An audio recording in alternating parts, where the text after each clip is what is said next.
Panibagong araw kaya siguradong may pag-asa na naman tayo. Meron ngang nangyari sa kubo ko ngayon na hindi ko inaasahan. At eto ngayon nagkanda sira-sira nga yung bubong nito at yung net na nakalagay dito. Medyo masama rin ang panahon ngayong araw kaya kinakailangan ay maresolbahan ko nga agad ito. Pagkagising ko nga itong bumungad sa akin, nakita ko nga itong tuktok ng bubong na butas-butas. Kaya pala nagtataka ako bakit maliwanag dito sa loob, nakapatay naman yung ilaw. Dito kasi sa loob ng kwarto ng kubo kahit nga araw ay madilim pag nakapatay nga yung ilaw. Kaya napansin ko kaagad na may butas yung bubong. Dahil masama nga ang panahon ngayon at kapag umulan ay magiging tuluan nga talaga sa loob ng kubo. Mababasa nga din yung mga damit ko doon. Kaya agad-agad na rin akong umakyat dito sa bubong para ayusin. At eto nga yung bumungad sa akin. Ito nga yung nangyari dito sa net na pilas-pilas nga. Pati na rin yung rubber na kumukubli nga doon sa pagitan ng pawid. Bumaba nga muna ulit ako para kumuha nitong kahoy na magsisilbing tulay ko papunta sa bubong na pawid. Maninipis na kawayan lang din kasi yung ginamit doon sa bubong ng kubo, kaya kapag namali nga yung paa ko sa pagtapak talagang masushoot nga yung paa ko doon, kaya gumawa nga ako ng paraan. Ito nga ako tatapak sa kahoy para pagtapak ko doon sa bubong hindi nga masyadong mapupersa sa bigat ko. Ay nako, talagang kinakabahan nga rin ako sa pagtapak dyan, kaya talagang dahan-dahan lang din ako dahil napakanipis nga rin yung nipa na yan. Pero sige, tuloy lang dahil kinakailangan ko nga itong maayos. Bali ang gagawin ko nga muna dito ay tatahiin ko itong net na kumukubli dito sa pinakang bubong ng kubo para kahit humangin nga hindi basta-basta mailipad yung mga pawid nito. May dala nga rin pala akong tali dyan dahil yan yung gagamitin kong panahi sa net na napilas. Bali pang samantala lang din pala itong gagawin ko na to dahil nakita ko nga yung net ay marupok na, kaya kinakailangan ay mapalitan ko na nga rin ito. Nagtataka nga ako nung makita ko tong bubong na nagkaganito nga dahil wala namang malakas na hangin at wala ring malakas na ulan. Kaya nagtataka talaga ako nung makita ko nga na ganito ang nangyari dito sa bubong ng kubo. Naalala ko nga nung may bagyong Pipito dito napakalakas nun, halos hindi nga lang din nagalaw itong bubong na to. Tapos ngayon wala namang hangin, bigla na lang masisira. Buti na lang talaga hindi ganun kalala ang naging sira nito. Kaya kahit ako ay kayang-kaya ko pa naman itong resolbahan. Sa susunod nga na buwan ay baka palitan ko na rin ito ng net dahil talagang marupok na nga. Baka konting hangin na nga lang ay mailipad na rin. Habang ginagawa ko nga ito ay inaalala ko yung naririnig ko kagabi habang natutulog ako. Una nga ay masarap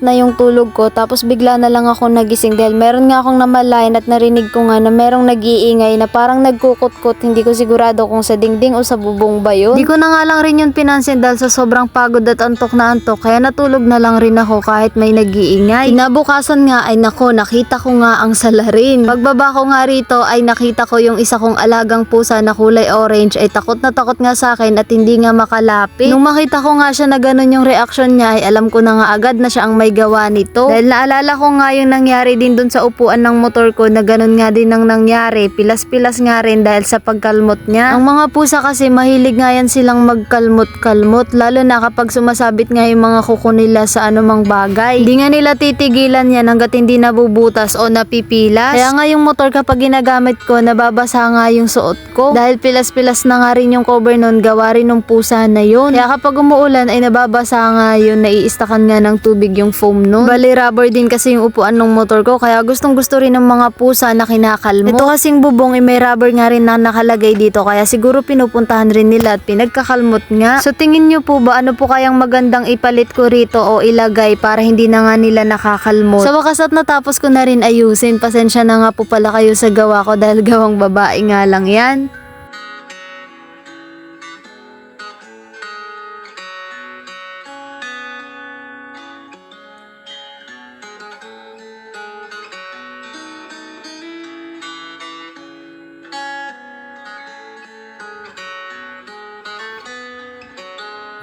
Nung natapos ko na ngang ayusin, kinuhanan ko ng video itong loob. Ayan, sa wakas wala na ngang butas-butas, kaya kapag umulan ay hindi na nga rin tutulo dito. Sa mga nagtatanong nga po pala ng update kay Paula, naku, ito na nga po si Paula, napaka-cute na nga at napakalaki na. Tignan niyo yung mata niya, blue na blue. Sana lang talaga ay hindi nga ito lumaki na katulad nung isa kong alaga na mapanira. Pag nga nangyari yun ay talagang ibebenta ko nga itong Paula na to. Pero alam nyo, napakabait at napakalambing nga ni Paula. Kahit nakabukas nga lang yung pinto ng kubo ay hindi nga lang ito lumalabas, dito nga lang siya sa loob.